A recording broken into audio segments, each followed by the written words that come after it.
бүгінгі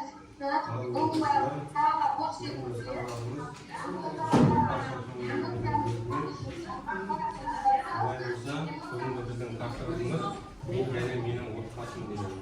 Яғни отбасы өмірдің ең құнды қазына екендігі, бүгінгі біз отбасының маңыздылығы, құндылықтары және бір-бірімізге жауапкершілігіміз туралы сөйлесеміз. Отбасының менің тілегім дейміз, әр отбасының қатынас пен өзара түсіністік біздің отбасымыздың негізі болып табылады.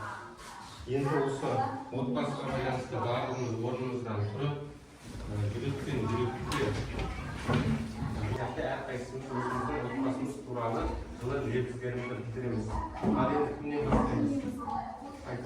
Менің отбасым бақытты.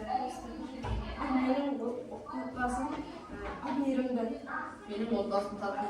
Benim odbasım kalkor. Benim otbasım Sivas'tan oldu. Менің отбасым тату. Benim otbasım akıl. Менің отбасым бір-біріне қамқор. Менің отбасым маған сенімді. Менің отбасым мейірімді. Benim otbasım Akköy'ün. Жақсы, рахмет. Енді барлығымыз енді отырмай тұрып осы арадан құттықтау керек.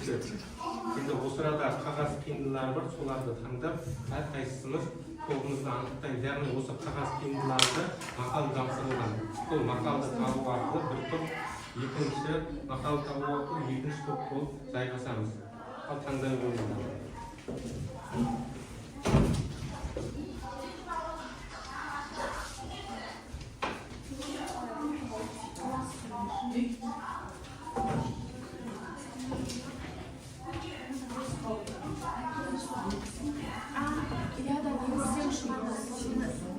Лезу мне.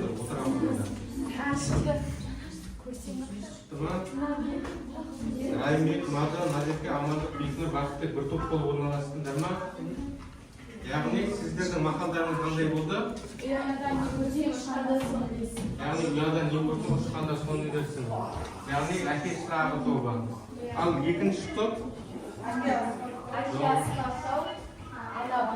Яғни екінші топтың мақалы сіздің ұлттық дәстүріміздің негізі болып табылады. Бірлік пен ынтымақ, яғни отбасылық бірлік, күш пен қуаттың қайнар көзі, бәріміз бір-бірімізге қамқор боламыз. Мәдениет пен тіл, ана тіліміз бен ұлттық мәдениетіміздің келесі ұрпаққа жалғастырамыз. Адалдық пен шындықтың отбасында ашықтық пен адалдық сенімнің негізі болып табылады дейміз. Енді келесі кезекте